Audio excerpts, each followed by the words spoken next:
They thought stealing 3 feet of my land wouldn't matter, but those 3 feet were the difference between their dream home and a nightmare they never saw coming. If you've ever had a neighbor cross the line, literally or figuratively, stick around, because this is the kind of payback that will make you smile. And hey, if you've ever wanted to serve justice to someone who wronged you, smash that like button, subscribe, and get ready for one of the most satisfying revenge stories you'll hear today. I had owned my property for years, and on the edge of it stood a strip of land, only 3 feet wide but officially mine. It wasn't much, but it marked the boundary between my yard and the plot my neighbor had recently bought.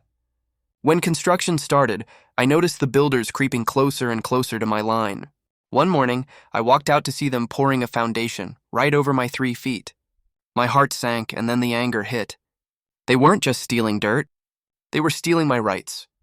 I confronted the neighbor, a smug man who waved me off and said it was only 3 feet and I should get over it. The way he smirked made my blood boil.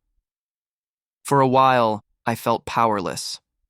I lay awake at night thinking about how unfair it was. Then I started digging, literally and legally. I pulled county records, zoning laws, and permits. And that's when I realized my 3 feet weren't just symbolic, they were essential. Without them, his house didn't meet setback requirements, which meant if I filed a complaint, his entire build would be deemed illegal. So I did. I gathered every piece of documentation, filed it with the county, and waited. The day inspectors came, I watched from my porch as they measured, frowned, and pulled out red tags. Work stopped immediately. My neighbor stormed over, red-faced, sputtering, but I just leaned back and said, "It's only 3 feet, right?" The look on his face, pure disbelief and rage, was worth every sleepless night. His dream home turned into an unbuildable shell, thanks to his own arrogance. Justice isn't always about grand gestures.